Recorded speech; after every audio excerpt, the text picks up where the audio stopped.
Hello YouTube, today I am here with the new topic. Today I am going to talk on my Swift.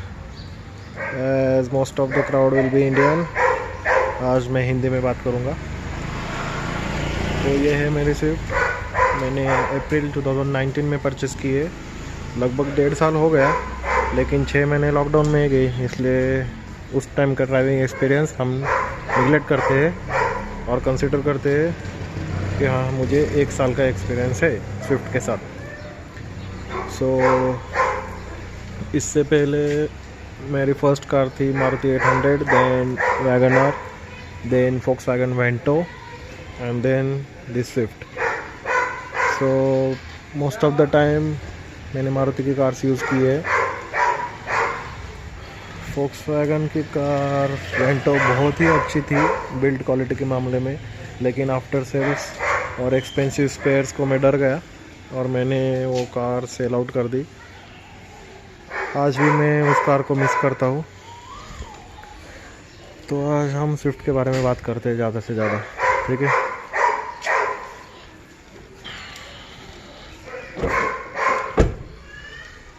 तो ये car अब तक मैंने बस 13,000 kilometre चलाई है और वेंटो बेचते वक्त मुझे रीसेल करते वक्त बहुत परेशानी हुई।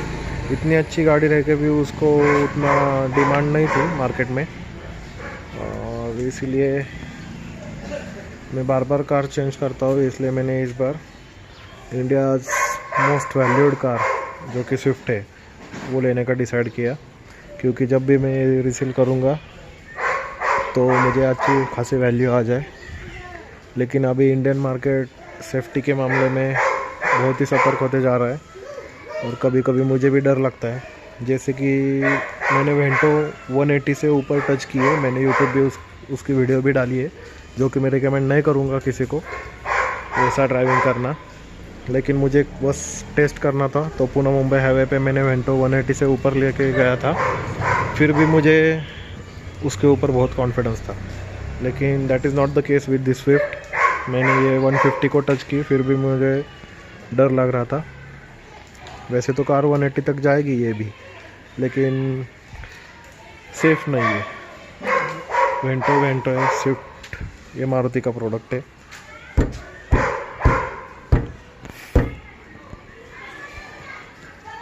सच बोलूँ तो जैसे जैसे ये न्यू कार्स निकल रहे हैं मारुति सुजुकी, वैसे वैसे उनकी बिल्ड क्वालिटी रिड्यूस होते जा रही है।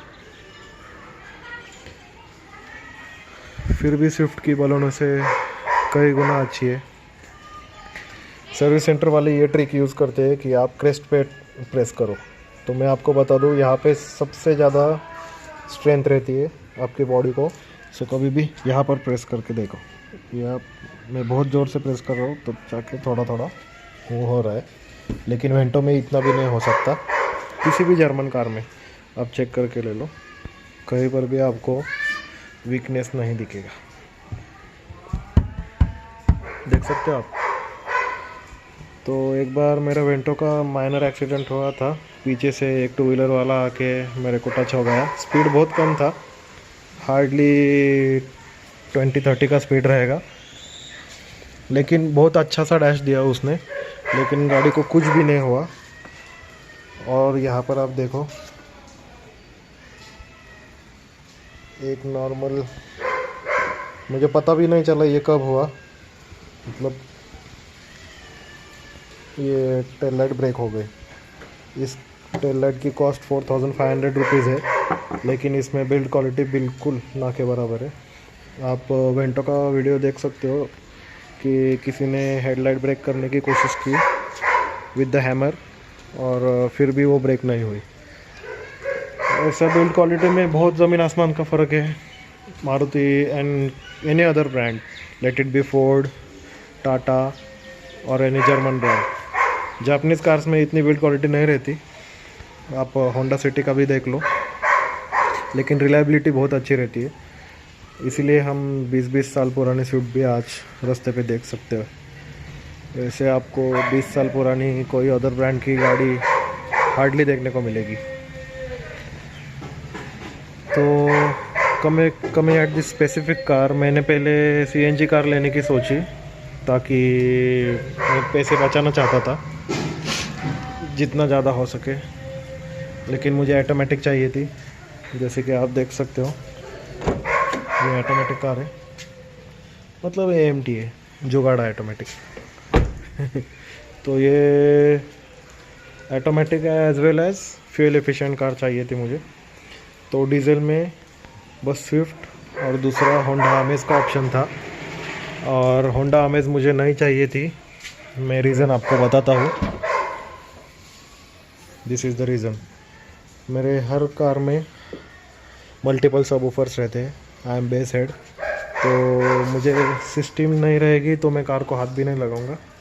इसलिए मेरे पास वेंटो थी, उसमें इससे भी अच्छी सिस्टम थी, लेकिन आउटपुट कुछ भी नहीं मिल रहा था, क्योंकि सेडान क्लास कार्स में पूरा का पूरा बेस बूट के अंदर ही रह जाता है, आपको केबिन के अंदर बेस नहीं आता। इस कार में आप देख सकते हो मैंने पार्सल ट्रे हटा दिया और पूरा का पूरा बेस मुझे अंदर मिलता है। अगर आपको इस ऑडियो सिस्टम का डेमो चाहिए तो मेरे दूसरे वीडियोस देखो। स्विफ्ट में बूट का थर्ड नॉइज़ बहुत अच्छा है, आपको फील होगा। ये लोग भी कोशिश कर रहे हैं कुछ ना कुछ करके प्रीमियम बिल्ड देने की, लेकिन माइलेज के साथ ये लोग कॉम्प्रोमाइज़ नहीं कर सकते मारुति वाले, इसलिए कितना भी प्रीमियम बोलेंगे वो एक्चुअल में हैवी बिल्ड नहीं मिलेगा आपको। तो ये ऐसे माइनर स्क्रैचेस कब गिर जाते हैं आपको पता भी नहीं चलेगा। वैसा वेंटो के साथ केस नहीं था, ये देख सकते हो आप। ये मुझे पता भी नहीं ये कब हो जाता है, और होने के बाद कुछ दिनों में मुझे पता चलता है। और वैसे भी कार की रनिंग बहुत कम है। ये बम्पर में देखो,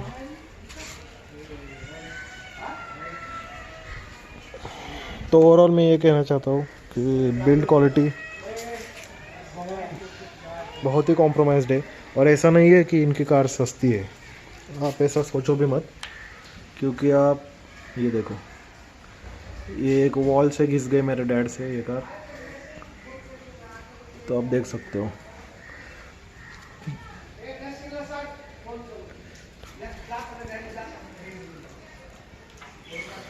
स्क्रैचेस तो हर किसी गाड़ी में आएंगे, that is not the case, लेकिन फिर भी क्वालिटी, पेंट क्वालिटी और 7 लेयर प्रोटेक्शन, ये सब जर्मन कार्स में आता है, इनका ऐसा कुछ नहीं रहता।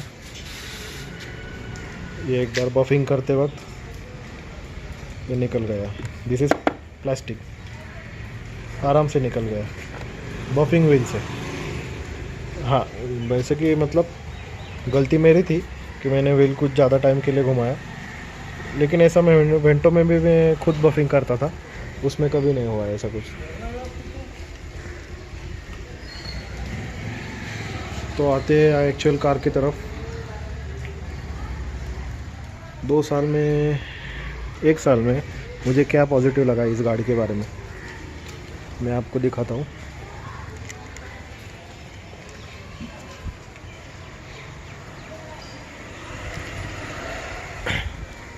इस गाड़ी में पॉजिटिव मुझे सबसे पहली बात माइलेज लगा।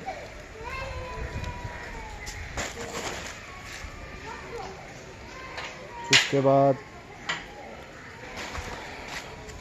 इसका जो AMT है वो,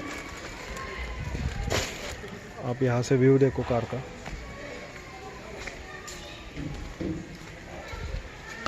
तो लुक्स में ये कार बेस्ट है।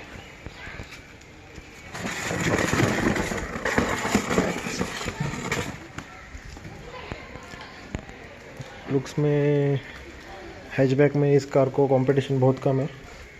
बलेनो इससे भी अच्छी दिखती है, लेकिन उसकी बिल्ट इससे भी कमज़ोर है।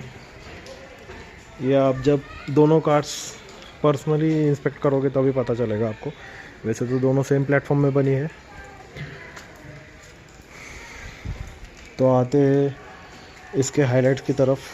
पहले मैं कुछ अच्छी चीज़ें इसके बारे में बोलता हूँ, बुरी चीज़ों का तो भंडार है।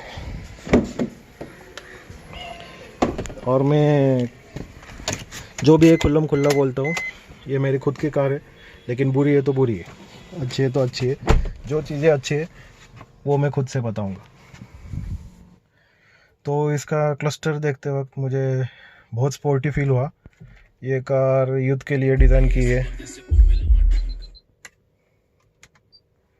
यूथ के लिए डिज़ाइन की हुई कार है ये। अब देख सकते हो फ्लैट बॉटम स्टीयरिंग। तो मुझे थोड़ा गुड लुकिंग कार चाहिए थी, हर एक यूथ की फेवरेट कार है ये। मैंने ये after market head unit install किया और हाई एंड म्यूजिक सिस्टम है गाड़ी में, ऑटोमेटिक गियरबॉक्स। 13.5 रनिंग हुआ है पूरा। माइलेज देखो आप 26.2। हाईवे पे अगर आप जाओगे तो एकदम से आप मतलब एकदम से ड्राइविंग करोगे तो ये 30 भी टच कर देता है, whereas actual mileage remains around 27-28। लेकिन इतना माइलेज मिलना जोक नहीं है। हाईवे पे ये AMT बहुत ही स्मूथली काम करता है, ऐसा लगता नहीं है कि आप AMT कार ड्राइव कर रहे हो। आपको ऐसा ही लगेगा कि आप normal torque converter car drive कर रहे हो ऑटोमेटिक। लेकिन इसके झटके आपको सिटी में मिलेंगे ही मिलेंगे। 2000 RPM से नीचे ये गेट शिफ्ट नहीं करेगा, जैसे कि हमें जनरली मैनुअल कार्स में आदत रहती है, पहले ही गेट शिफ्ट कर देते हैं हम थोड़ा सा, सो दैट इंजन नॉइज़ कम हो। वैसा ही इसमें नहीं है। मैं इंजन स्टार्ट करता हूँ। अभी वैसे तो नई गाड़ी है इसलिए आपको ज़्यादा इंजन नॉइज़ नहीं आएगी। ऑल विंडोज़ आर क्लोज्ड, फिर भी थोड़ा सा इंजन नॉइज़ है। लेकिन बाकी टाटा या महिंद्रा के नहीं आता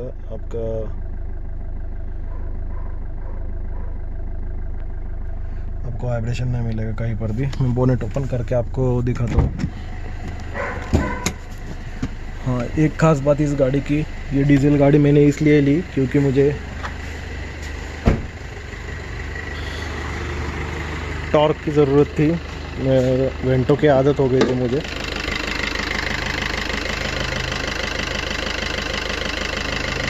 इंडिया का सबसे अच्छा डीजल इंजन, आप सबको पता है, ये फिएट का डीजल इंजन है। ये मैंने वायरिंग की है, 0 गेज वायरिंग बोलते हैं इसको। ये मेरे एम्पलीफायर के लिए है। ये AMT एक्चुएटर है।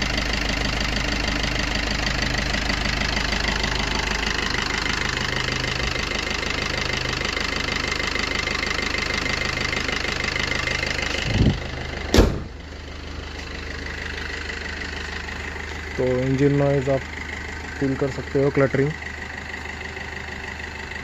ऐसे तो मैंने बिल्कुल भी अब्यूज़ नहीं किया अब तक इस गाड़ी का। वेंटो का मैंने बहुत अब्यूज़ किया था।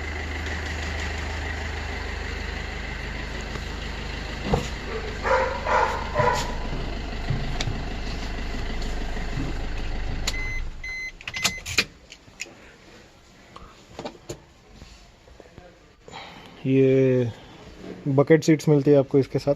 मैंने ये प्रीमियम इंटीरियर आफ्टर मार्केट करवा के लिया है। ड्राइविंग मैंने हाइट एडजस्टमेंट इसलिए मुझे चाहिए थी ताकि मुझे अच्छे से विजिबिलिटी मिले, लेकिन मुझे इसकी विजिबिलिटी बिल्कुल भी पसंद नहीं आती। आप देख सकते हो, आपको बोनेट नहीं दिखेगा। This is my regular driving position. देखो, गाड़ी मुझे अंदाजे से ही निकालनी पड़ेगी। पूरी विजिबिलिटी तो नहीं मिलेगी SUV की तरह, लेकिन वेंटो से बेटर है। वेंटो तो लगता था कि गड्ढे में बैठा हूँ मैं, उससे फार बेटर है। इंटीरियर्स इसका डैशबोर्ड वगैरह बहुत अच्छा है, स्पोर्टी है और ब्रेजा की तरह ओल्ड स्कूल नहीं लगता है कि ये 2020 की कार है। So this is VDI model, not the top of the line. फिर भी आपको यहाँ पर कुछ नहीं मिलता है।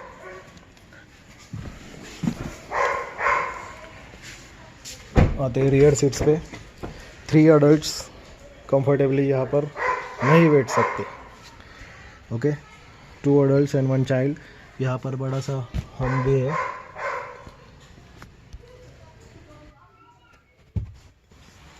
तो कंफर्टेबली 3 अडल्ट्स तो नहीं बैठ सकते।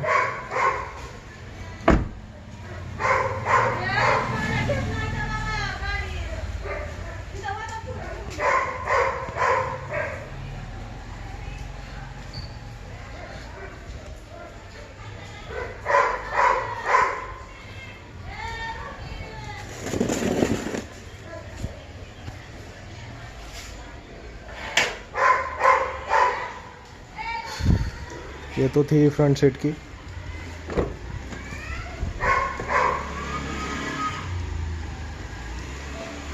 लुक्स के लिए ये कार सच में अच्छी है, लेट इट बी इंटीरियर्स और एक्सटीरियर।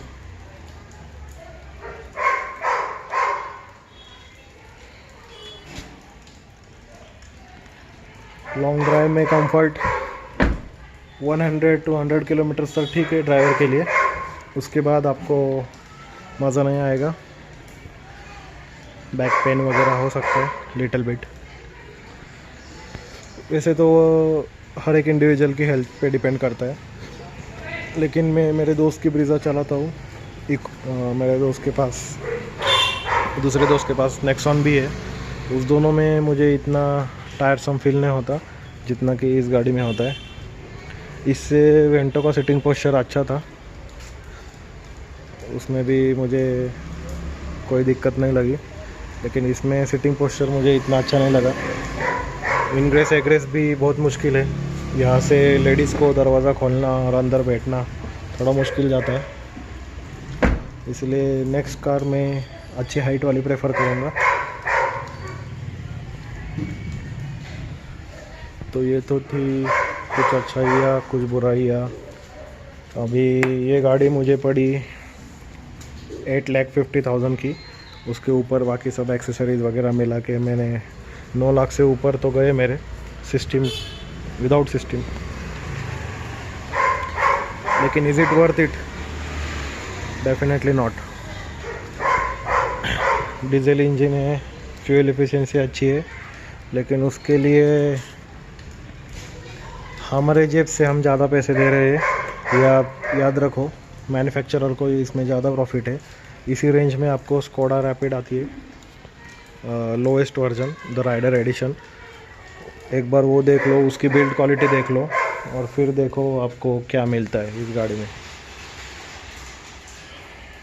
मुझे पहले पता नहीं था that Skoda cost the same, नहीं तो मैं वही लेता। बाकी कुछ बताने जैसा कुछ हाई एंड फीचर इस गाड़ी में नहीं है। अगर आपको कुछ भी क्वेश्चन रहेगा तो ड्रॉप द कमेंट्स बिलो। हाँ, ग्राउंड क्लियरेंस बहुत कम है इस गाड़ी का। आगे से तो मैं मतलब बीच में से मुझे कभी प्रॉब्लम नहीं आई, लेकिन आगे से ये बम्पर बहुत बार स्क्रैप हुआ है।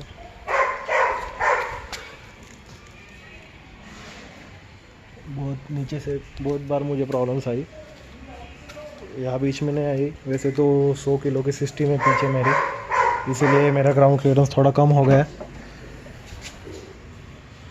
इसका वेट बहुत ज़्यादा है। बाकी आप एक बार इसमें अलॉय व्हील्स, कुछ ग्राफिक्स, स्पॉइलर वगैरह और अच्छा सा इंटीरियर करोगे तो यंगस्टर्स के लिए ये बहुत धांसू कार है, बहुत अच्छे लुक्स है। That's all for now. और कुछ कहने जैसा मुझे नहीं है इस कार के बारे में।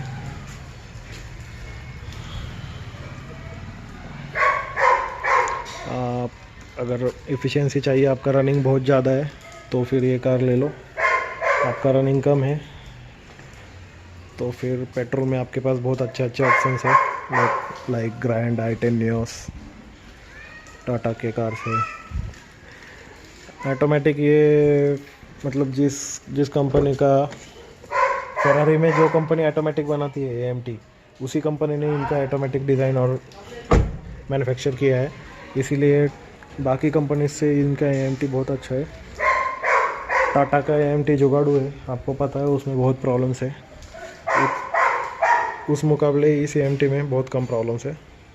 प्रॉब्लम्स सच एज इसमें जर तो मिलेंगे, वैसे तो AMT है, लेकिन जिनकी फर्स्ट ऑटोमेटिक कार है वो उतना एडजस्ट कर सकते हैं। अगर आपने पहले टॉर्क कन्वर्टर या CVT चलाई है या फिर आपके पास थी, तो ये AMT बिल्कुल भी मत लेना, आप बहुत गालियाँ दोगे। Thanks for watching. अगर आपके कुछ क्वेश्चंस है तो please let me know, drop your comments below. Thank you.